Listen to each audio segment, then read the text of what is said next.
Welcome everyone, Christine here with a discussion about Ultimate General American Revolution and my review so far.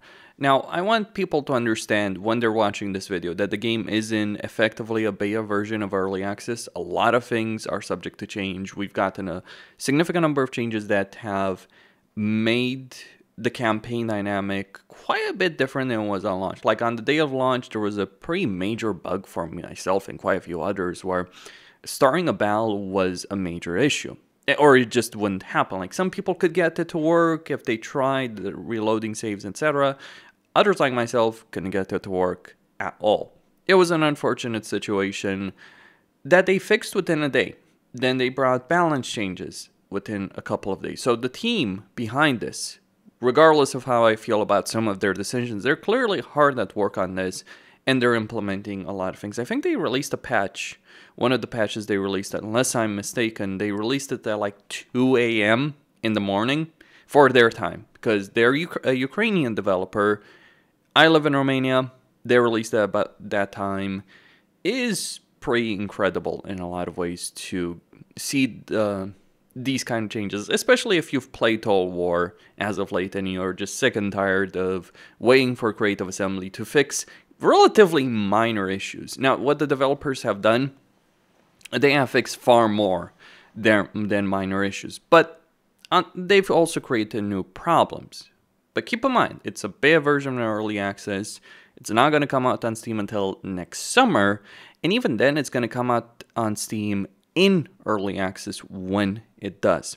So just bear in mind, a lot of things have to be added, a lot of features like Prisoners of War, British campaign, more campaigns. I kind of hope that we can get a different start than just having to start every single campaign in Boston, because I'll be honest, Boston, for all its importance historically, wasn't necessarily the most exciting part of the American Revolutionary War, if you will. So what do I feel about the game? I think it is great in terms of its framework. It has a level of complexity in its economy and its supplies. Like, just consider this, just to give you an idea of complexity. You see all these green lines over here? These represent supply lines. So I have food and ammunition in certain settlements. I might have an army over here about to fight the battle in Middleborough, but I can supply my units in the vicinity as long as they're in the territory I control through these supply lines. Now, I do feel some of these supply lines could be extended, like the fact Leicester starts with no supply line from the very beginning, and you have to wait until the map expands to get one. But regardless of that, this map, the complexity of this map, what it has to offer is absolutely a fantastic map. And you've got other things as well: construction management, production, market, army management, colonies, etc., etc. This is fantastic. Also, looking at foreign relations, you can see the victory conditions. I'm kind of wondering what the victory state will be. Do we just need to win enough victory points, or will we have a major clash? I don't know. But regardless, it is certainly a great campaign. I do hope that there are certain specific objectives that we could accomplish to win. Not necessarily easy ones, but objectives that would give us a significant amount of victory points. Because, yeah, right now you can earn a lot of victory. You can earn some victory points, but it feels a bit tedious in some ways. Regardless, there's a lot of things to like. The complexity of production, the complexity of supply, the fact that every single unit in your army, every single regiment, because you're commanding individual regiments, every single regiment has a commanding officer. Every single and then you have each regiment made up of different companies: infantry companies, skirmisher companies, cavalry companies. Though cavalry are going to come in their own specific regiments. They all have their own officers. You don't select them. The game does it through the officer resource, the officer report. You can select the leader of an individual militia company. A bit annoying, by the way, that the game gives you a bunch of these militia companies, but they limit them to free, or they give you a bunch of these militia regiments, but they're limited to free units. When it would be far more helpful to have them all 4 units from the very beginning. But that's just like one of those things that they can probably fix, assuming they want to. Maybe they do want us to have companies, militia companies. There's a reason you don't want to go for too many units early on because it's going to create supply issues. You're going to run out of guns, you're going to run out of officers. Militia regiments may not require officers to... militia companies may not require officers, but they do require officers if theirs are wounded. It's a bit annoying with respect to that. But still, great complex systems in the campaign. So the framework of the game, what I would say, the idea of like having a war on land and sea, having to worry about economy, loyalty, income, etc., etc., etc., all of that is great in theory. There are problems that I'll get into. One thing I really do like, this is a real-time campaign. So what happens when you've got like units moving towards each other is like you need a general in an area. Maybe we should be able to start these kind of manual battles without the general, but you need the general in an area, and then you can start a manual battle. If you don't have a general, you will not be able to do so. Maybe they should be able to start some of its own manual battles itself. I don't know. Or maybe we could have like colonels and like a couple of them to do it with regards to manual battles. But I love this system. The reason I love this system is it really creates a much better battle dynamic than you have in Total War. In Total War, and this series is certainly heavily based on Total War, but in Total War, it just feels like each battle is its isolated segment, and you might, let's say you're fighting a stack of troops, well, there might be another stack of troops, or 2 stacks, or 3 stacks of troops nearby, but it doesn't matter, right? They're not going to interfere in the battle unless they're within the movement range. Here, if you start a battle, well, you've got the red square representing the units that are going to immediately join the battle, and the yellow square representing the reinforcements that are going to arrive. So you might fight a battle, you might have units coming into that battle later on. Sure, that does happen in Total War, but because it's real time, when you select to go into a manual battle is quite important. I love this system. It's one of my favorite things about the game because it really makes these battles feel far more interesting. Maybe there's too many manual battles. Auto Resolve is particularly great right now, though that's a balancing issue specifically between the Americans and the British that I'll get into because it is a major problem to talk about. But this idea is great. What I would like to see added to this particular system, the only thing I'd really like to see added to the system, yeah, just being able to start more battles instead of having a general running around like a Bugs Bunny character. I'm pretty certain his endurance has reached, Washington's endurance over here has reached 92 just because of all the running around I've been doing with him. Benedict Arnold is not quite there, but endurance is probably going to increase with him as well. So I do like the system. Maybe less reliance on generals. They are trying to replicate the fog of war in the campaign where, let's say you have a unit over here. Well, you're not just going to instantly control it. You're going to get delayed reporting. So you're not going, while things are happening in real time, of course, you will not instantly know about it. So they might encounter enemy units. They might end up in a major battle and get wiped out. You don't know. So you have to plan your moves carefully, strategically. There's so much depth to this. I wonder if you can actually use ambush with the woods. Don't know about that. Haven't really tried that. I'm a fairly direct player. I take my army, I engage the enemy, I obliterate the enemy. That's what I do. Like over here, I have 4,600 units and 200 cavalry against these British troops. So about what, 4,000 British troops or so. It will be a very interesting battle.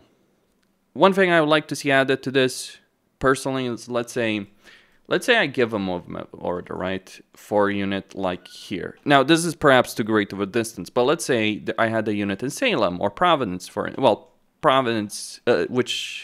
say I had a unit in Newport. Let's use that as an example. Or Providence, because it's outside the yellow square. Maybe if I'm giving a march order to a unit that's outside of that, maybe at one point they do show up. Because I feel that would recreate the battle dynamic that did exist historically. Think of Napoleon specifically.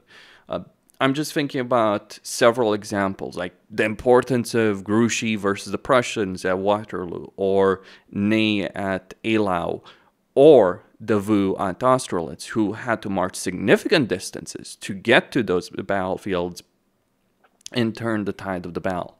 Like, Davout's entire plan, Davout's importance at Austerlitz cannot be overstated. Napoleon's entire plan hinged on the idea that Davout would arrive as the Russians and Austrians were slamming into Napoleon's right flank.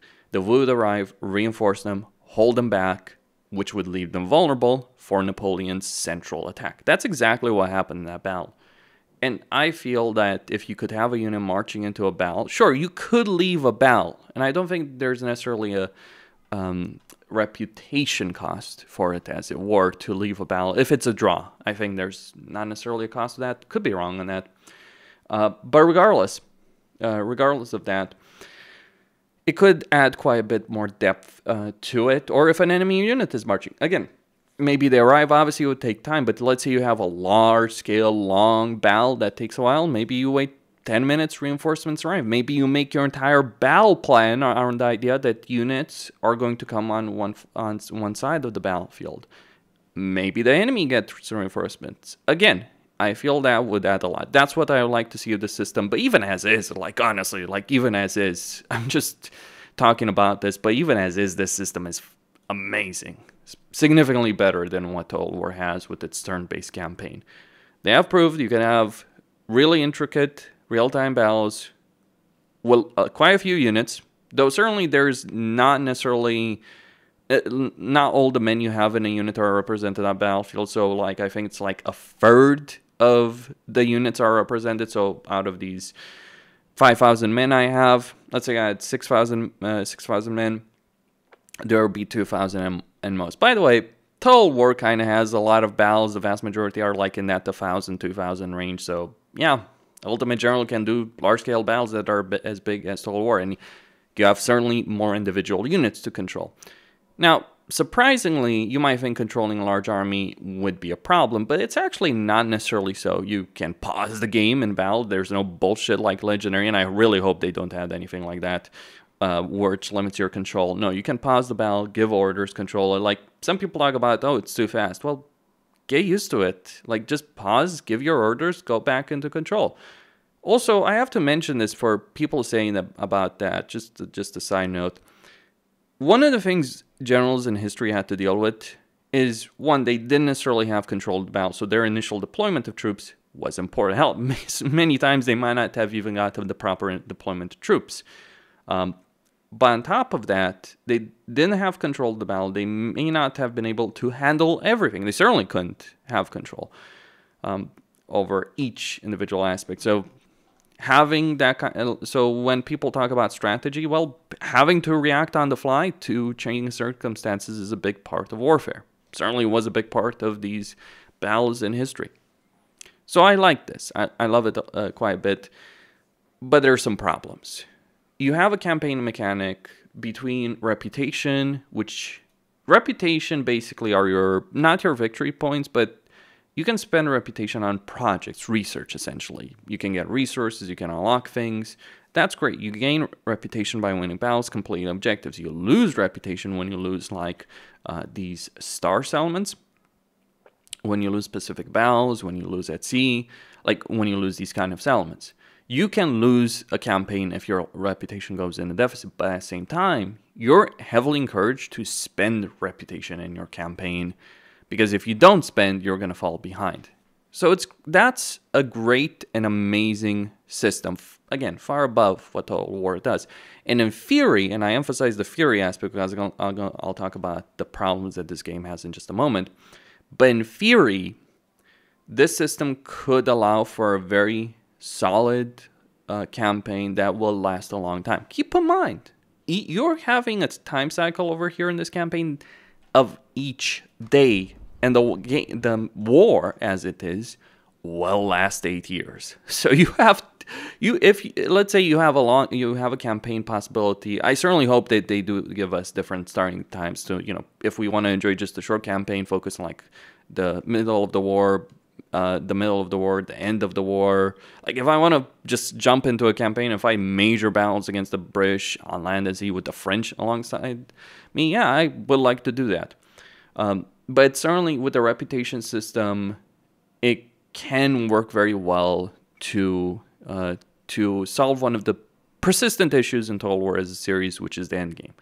So this is fantastic. I think this is the first game, honestly the only game, that could be able to challenge Total War supremacy. I've talked about that in another video. But what's the problem? Well, not everything is perfect in Wonderland, unfortunately. And the issue is the balance is quite insane. Why do I say that? Well, let me just give you an example. But mind you, balance issues can be fixed. But this is a militia unit. It's the only unit. These are the only kind of units that you can recruit from the very beginning of a campaign. Like, you can recruit militia artillery, which also have bad stats. So 4 accuracy, 1 speed, 1 reload. Or skirmisher, 1 melee, 7 firearms, 8 reload, 4 speed. Now, skirmishers, the Minutemen, are actually decent enough at shooting. Not great in melee. They're all pretty crap in melee. That is a problem, but at least the skirmishers can hold their own. You can't just make skirmisher companies. Like, if you're making a militia regiment, you're going to be limited to 4 units. And you can add an artillery company and you can add a skirmisher company, but you are going to have to go with these 2. You can't just make artillery companies for militia and skirmisher companies. Besides, you don't even have the guns to make artillery companies as much as you want. And artillery is not necessarily that great, especially with the militia. So these are the units you have that you start with. Unlocking the infantry regiment takes quite a while, about 100 reputation, which is actually a pretty tall order, especially because you might be spending reputation to make up for the officer deficit. But okay, let's go with this idea. Let's say I'm making a militia regiment. It's bad, but it's cheap, and it's cheap in the following way. It only would cost me 1 officer to make it, and I wouldn't need a commanding general, a colonel, whatever, to lead the entire regiment. Okay, if I make a proper infantry regiment, right now I only have fusiliers and artillery, because I have a lot of skirmishers. But if I were to make a proper infantry regiment, it would be 6 officers. And also, yeah, it would be more costly to do so. That's just the reality of it. Significantly more costly to do so. So militia are supposed to be cheap. The problem is, because of the officer deficit, you can't just swarm your enemy with militia.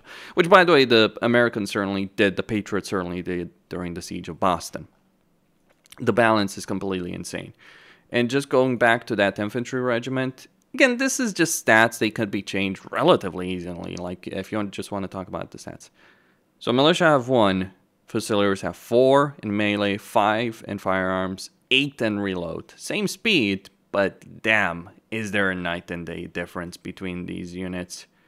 Like, absolutely. 30 spotting for militia, 30 spotting versus 50. So they can see further. They can detect units further. We have more visibility on the battlefield. Fog of war on the battlefield is quite important. So the balance is completely insane. Made even more insane by the fact that, well, you don't really have a lot of cannons from the start. You don't have cavalry. The British, from the very beginning of their campaign in Boston, the British start with 4,000 men. In Boston, you start with 3,000 next to, well, in the area of Hartford and Leicester. You'll have about 3,000 units, especially after Concord, and a couple of free militia units you'll start, as well as 2 starting fusilier companies that you can fill up with infantry units, with infantry companies. Now, you have an enemy that has better troops because they're line infantry. They don't have militia. They have line infantry. So these guys are substantially better. Like this army over here, while I outnumber them slightly, really, not necessarily by much, like, what, 800?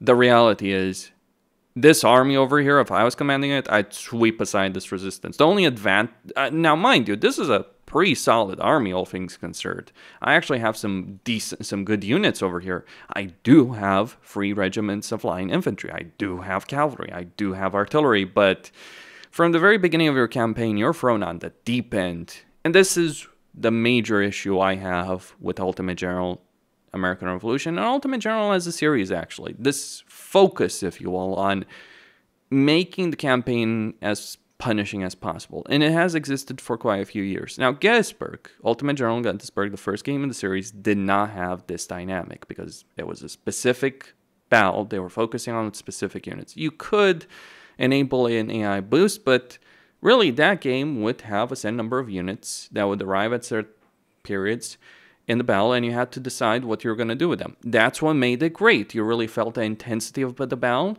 at key moments, but you also had to plan, okay, how am I going to fight this day? How am I going to fight next day? How am I going to fight on the third day? And decide based on that. You could genuinely study the Battle of Gettysburg, the historical Battle of Gettysburg, and make plans in the game based on that. Then you had Civil War. For the historical battles, again, you could study those battles, make plans based on those. But for the campaign, the problem that was created is a question of resources. And that was a problem already with Civil War. Because while I love Civil War as a game, and it can be fun, it certainly goes on the deep end when it comes to punishing the player. So, technically, you can't afford to have a draw. You maybe even lose a battle. But reality is, if you want to complete a campaign, you need to win every single battle of that campaign as either the Union or the Confederates. It doesn't matter who you're talking about. And that, frankly, is just silly. Like, I understand that they're trying to replicate the political dynamic, if you will, that existed during the Civil War, where a general might be appointed before a battle. If he lost that battle, he would be dismissed. That certainly happened. Burnside, Hooker, absolutely Meade, pretty much, in all but name. That did happen to quite a few generals on the Union side. Hell, it even happened on the Confederate sides. Political pressures did exist. I get that. But it created this dynamic that was completely unrealistic, that you were having to fight and annihilate the enemy pretty much in every battle to win. And that is insane. Let me put it like this. If the Union had won the first Battle of Bull Run, they might have won the Civil War there and there. If the Union had been going about every major battle and winning them, they would have won the Civil War much faster. If the Confederates had won Antietam, had won Gettysburg, had won other critical battles that you must win in order to win the campaign, yeah, they probably would have won the Civil War. But no, you need to win those battles and then some.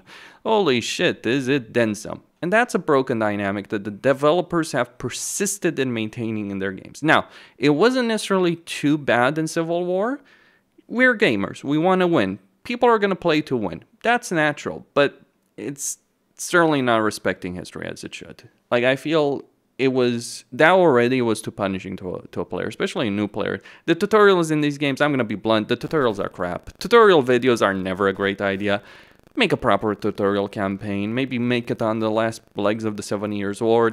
Teach people the battles, teach people the campaign mechanics, and don't throw them on the deep end against 4,000 British troops that are 4 times better than anything you have in a campaign. Like, genuinely, it's a pretty awful experience. If I was playing the British, as I said, I'd sweep aside all resistance. I could be outnumbered 20,000 to 1, and I probably would win in a situation like this. Not easily, but it would be doable. And that's something the developers haven't fixed yet. Instead, they've made these, like, what happened, the problem in American Revolution, you cannot help but capture Boston. People will say, well, Boston took a long time historically. It took over a year. I get that. Well, not quite a year, but it certainly took a significant amount of time. I understand that. It doesn't work in this game. Hell, it would never have worked in any of these games if you were just letting the enemy control a major city like Boston. You can't lay siege to it. You can't have like a siege mechanic where you besiege a settlement, try and starve them out. And essentially force them to leave eventually, which is, by the way, what happened during the actual siege of Boston, minus things like Bunker Hill. No, you can't have dynamic. You have to force them out through direct military assault, which the Patriots decided not to. Washington wanted, his officers didn't want to go with that. They didn't feel it was a great idea, and they were right, ultimately. That's one of the problems. You have a game that's built with systems in mind for a long campaign, but then on the other hand, you have this campaign dynamic because you need reputation, because you need resources, because you need post-battle loot, and eventually prisoners of war. You're in this campaign situation where you want to win these battles. Now, what the developers do with that? Oh, they made it so that the post-battle loot is significantly less, it feels like. Also, they took away one of the few things you could do as a player when you're playing the Patriots to win against the British onslaught. Because, yeah, they have artillery, cavalry. They start with cavalry. They have a lot of artillery. They have better guns. I've talked about the unit differences. They have better guns as well. The Brown Bess. Let me just go over this. This is the civilian musket. The only thing you can produce. Actually, let me go to a unit that I have garrisoned so I can show you exactly the difference. Assuming I have, there we go, we have a couple here. So, this is a civilian musket, the one you start with. It's decent enough at range capability, that's not necessarily a problem. But its melee capability is only 18. So it's got efficiency of 6, reload of 15, melee of 18. The Brown Bess 69 that the British have in droves, all the ones that I have got, and I've got quite a few equipped on units already, it's got a melee 38. So you have troops that are significantly better in melee, they have better guns in both ranged and melee, and they outnumber you from the beginning of the campaign. Yeah, that dynamic is pretty screwed over, and it forces you as a player to engage in cheesy tactics, and to use every advantage to win. Did they fix that? No, they did not fix the melee problem. Melee is too powerful in this game compared to range. Like, I appreciate the idea that, you know, a gunfight will last a while. I don't appreciate the idea of a unit charger directly in melee and being able to win. And the British certainly can do that. You can't because your stats are too bad. But the way you could do it, before a particular patch, the way you could do it is you would delay the enemy on one flank and then charging like 4 or 5 units against individual British companies, drive them off the field. That's how you played it up. Did they change the melee stats? Did they change the power of melee? No. What they made it is that blobbing units in melee was significantly less powerful, which leads to ridiculous situations where, like, you might have 500 units against 30 guys, especially in cover. If you're assaulting a fort, fort battles are a thing, you might have 30 guys in cover being assaulted by 500 men, and they'll fight until death. They didn't fix the balance. They didn't fix the melee problem. They fixed the cheese.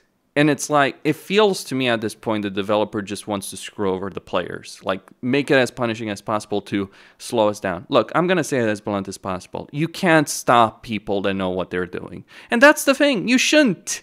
The reward for someone who learns the game shouldn't be to be smacked in the face with another 4,000 troops after they just defeated 4,000, because that's an annoying thing. There's about 4,000 troops that start in Boston. The British get about 3,000 reinforcements. And then if you drive them off, which you want to because reputation, post-battle loot, and the literal income of Boston, the British troops could give no loot whatsoever. It still would be worth taking Boston as quickly as possible. It's got a lot of population. It generates a lot of fucking money very, very quickly. That's the reason you want to do so. Also, it helps that it has a dock. So it is an annoying dynamic that you have there, and you have a developer that seems intent on this idea. We want to force the player to slow down. But if you just throw units at the troops, like you look at the difficulty settings, the enemy has 50% more men on the highest difficulty. Now, people have reported the AI is more aggressive. I don't necessarily think the AI is more aggressive, though I'm not sure. If the AI is better on Ultimate than normal, that's kind of crap. Because you know what I want? I just want an even playing field between both sides with some differences, like in Civil War. The Confederates were better in melee and morale, but they had fewer numbers. The Union had more numbers, they had better technology. That was the difference in that particular game. And it worked quite well. Here the British are like, you're basically fighting with Empire Spearmen from Total War Warhammer against Warriors of Chaos. This is genuinely how it feels like. Don't even get me started on how British artillery companies are like, I don't know, forget Warriors of Chaos. They might as well be chosen in their melee ability. Imagine sending 600 Fusiliers or 400 Fusiliers against a single artillery company. And it's not the Fusiliers who are armed with bayonets that win in that fight. No, the artillery company might win that fight. That's absurd. It's such a broken balance right now. It's also, melee is just not particularly great. It hasn't necessarily been great throughout the series. They haven't fixed that. And then they made the game that's very melee-centric. And they didn't fix the melee-centric aspect. They just screwed over the player by removing blobbing, which ultimately ends up benefiting the British because their individual units will tear apart any continental troop in melee, unless you have brown besses with bayonets on your fusiliers. And even then, you're just holding your own, but you certainly can't afford to go full on with line infantry. You just don't have the officers. You can make as many officer schools as you want in your campaign. I certainly have made the number of them, or I'm producing more of them, and I still will face an officer shortage. So you can see that I've made a decent number of these officer schools to increase the officer points that I do get. We should get more officer points. We should get more officers by default. It is pretty annoying that we do not. Yes, I imagine that, you know, I can increase the bounty, if you will, for guys to join, but still a pretty annoying dynamic that we do currently have in the game with respect to that. And it just really feels that the developer wants to make it so every single portion of the campaign is as challenging as possible. Well, maybe quiet time is good. Maybe having one major battle every like 3 months is enough. Just saying. That's my perspective. And I also feel like the people who are working on this are the Age of Sail, Ultimate Admiral Age of Sail team, because this developer, Game Labs, made Gettysburg, Civil War, and then made Age of Sail and Dreadnoughts. Now, I haven't played Dreadnoughts, I'm not interested. But with regards to Age of Sail, which, like what they've done with Gettysburg and Civil War, they laid the foundations of land battles and created those land battles and did a pretty good job with it. I feel the land battles in American Revolution right now are the worst land battles in the entire series, including worse than Age of Sail, which got a lot of criticism for the way it handled land battles. But what I hate about Age of Sail, and I think it's a crap game, it's not bad because the naval battles in it are theoretically bad. Like, if you were playing them in isolation, it could be a lot of fun. Problem is, like with this game, like with Civil War, but especially with this game in Age of Sail, there's this obsession of punishing the player, forcing the player to fight every battle as if it's the fate of the world in every single battle. Even battles where the game tells you you don't necessarily need to win, you want to win, because you're just going to fall behind and lose your campaign with that, even if you know what you're doing. The reason behind this, you have very limited resources, and the game, Age of Sail in particular, is focused on the idea of capturing enemy ships in battle.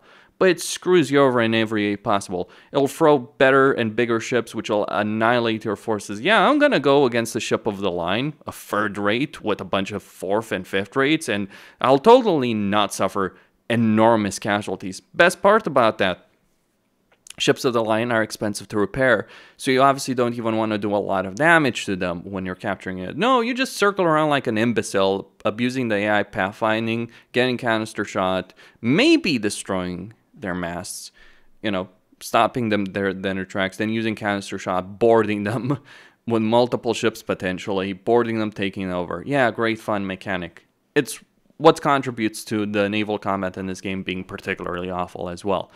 Especially because when we think of the Continental Navy or what the Patriots were doing, they weren't fighting the British in a head-on-head confrontation. They did not have ships of the line going against British ships of the line, with the exception of the French. No, they were smuggling, they were raiding, they were harassing, and we just don't have that mechanic. If I sail my Navy in this area, I'm going to end up engaging these ships that are over here. And I may win against some of these ships. By the way, intelligence at sea doesn't really exist. We can figure out how many ships there are potentially in an area and the number of guns they might have. So 108 guns. Yeah, that represents that they have a lot of firepower over there. They probably have a ship of the line over here that I might have to deal with. So there's a lot of jank, but the issues aren't just balance. Yes, there are problems with balance. There's problems with this idea of, okay, we want to make a longer campaign, but the player is basically incentivized by every system they have in the game, be it reputation, income, you name it, to fight, win as many battles as possible. Then they screw us over by nerfing the rewards, but they don't change the dynamic. You still want to fight these battles as quickly as possible to achieve these decisive results, because the more you wait, the worse it's going to get. Like, consider this. The campaign starts near Boston. Then it expands over here to Ticonderoga. By the time it expands, you want to have taken Boston because you're going to need to send troops west. And if you send troops west and you don't leave many behind in the east, you're going to get screwed over. Hell, even if you take Boston and troops here, you still will want to leave a bunch of troops here because the bullshit naval invasions. That's wonderful. So effectively what happens if there's not a certain amount of British land forces, then you will start getting naval invasions. I got a bunch of naval invasions that featured 4,000 troops. It did lead to a couple of interesting battles, not gonna lie, but when you know that it's gonna happen constantly, you just figure out you're gonna zerg them, you're gonna annihilate them.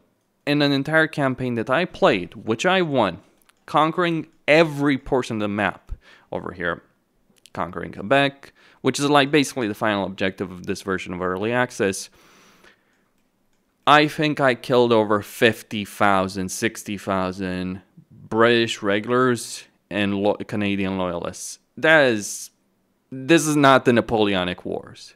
And even in the Napoleonic Wars, in 5 months, yeah, this is not Napoleon's Italian campaign or the Battle of Austerlitz or Leipzig.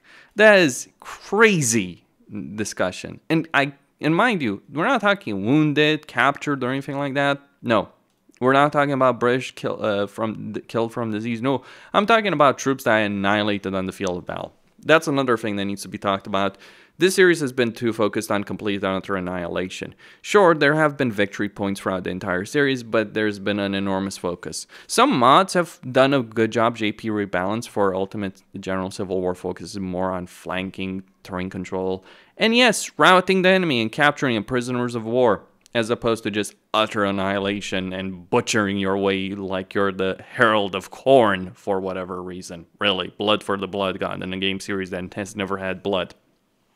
It is frustrating from that perspective. So if you want to make a game that, if you want to play a game which has complex mechanics, this game is for you. Problem is that the developers focus on punishing the player and really showing them the middle finger at every opportunity, in particular since Age of Sail, with their fucking adaptation and scalability that they had in that campaign. Oh, you can play without the adaptability for the AI right now, but it's still pretty fucking awful. And right now, it's not a great balance, it's not a great dynamic.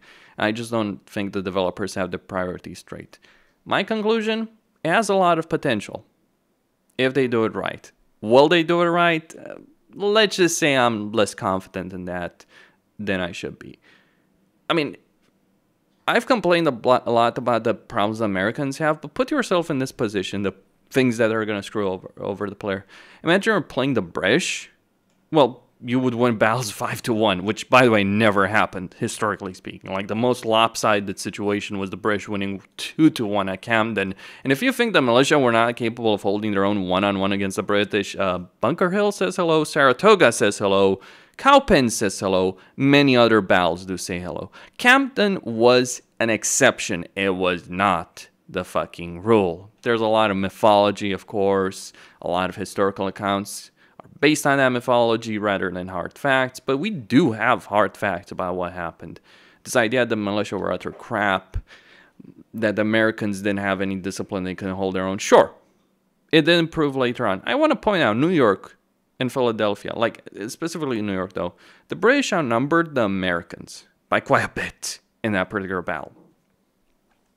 And they did win, yes, by outnumbering the Patriots. They were not fighting battles constantly throughout the war, 2-1, 3-1, 4-1, 5-1, and holding their own. They're like Ticonderoga, which in this campaign has like 1,000 troops or hundreds of troops, was taken over by like, what, 50 men, historically speaking? So could we stop with the ridiculous nonsense just for this idea of artificial difficulty? It is bad. It is not great. It hasn't been great when Total War did it. It isn't great here to throw a bunch of this crap against the player. That's my perspective on the matter. I'm sure some people, especially the people who love to smash their heads against a brick wall, do so. Now, I do feel normal should present a challenge, but we also have to talk about the difficulty curve, because right now the difficulty curve is very inverted. The early portion of the campaign is the hardest portion of the campaign. Everything else is significantly easier if you do the early game well. or basically your campaign will be won or lost in the early game. That's certainly been the case in every game in the Ultimate General series, and it's certainly been the case in Total War. So hey, it's a series based on Total War. I guess they're faithful to that. Funnily enough, like a lot of the issues that this game has, quite a few of those we could talk about those issues existing in Total War, but they could be so much better if they gave us the tools, if they weren't putting us in a position where we don't have the money. Like the reason you want to win a lot of battles quickly, the reason you wanted to win every battle in Civil War, the reason you wanted to win every battle in Age of Sail, we literally do not have the resources otherwise. You either win or you lose the campaign. That's been the case. Maybe having a different system could be better. Or maybe having a system where you don't have to engage in a lot of frustrating combat and cheesing to win would be a better idea. Now, I'm fine with cheesing, but the game shouldn't be balanced around the idea that people will cheese. People, of course, will cheese. That's a reality. But it shouldn't be balanced or designed around that. It should be designed around, like, okay, how do you play this game in a reasonable fashion? Or rather, how would you approach this from a historical fashion? How would you approach as the herald of fucking corn? That's where I stand. And I'm frustrated by it. When this game came out on early access and I couldn't find land battles, I was pretty frustrated and angry about that. And I made a video basically said it's broken and overpriced. I've played a bunch since then. I maintain my original opinion. Maybe not for the same reasons. They fixed some issues, but it's still fairly broken. The campaign dynamic, the difficulty curve, the balancing between militia and British regulars, the intent of the developers on how they're handling difficulty right now. Oh, easy, you will just face fewer troops. You're not changing shit with throwing 50% troops. Because keep in mind, let's say there's 50% troops. Okay, great, 50%. So the British by default have like 7,000 troops. You reduce that by 50%, so what, 3,500, the player gets 3,000 and most of those militia. Yeah, that's a great dynamic for a person on easy. Really. Just reducing troops, reducing troops and increasing reputation and all that, yes, it does help, I'm not gonna lie, but it's still a pretty ridiculous campaign dynamic. It's too focused on the early game. It needs to focus more on building the mid-late game. It needs to be less punishing on the player for no damn good reason. Like, it shouldn't be that the player wins a major battle that takes a lot of effort, skill, and understanding of the game. Hell, I've played the series for a long time. It takes a lot of understanding how these kind of games work to win a battle like this, when you know your troops are vastly inferior compared to what the enemy has. The reward for that should be far more substantial. Like, if you were to win a battle of this nature, or if you were to take Boston, that should basically be the campaign for you. It kind of is, but the response you get is like, oh, we're going to throw 4,000 troops, then 2,000, 2,000, 2,000, 2,000, again and again and again. That's a crap dynamic.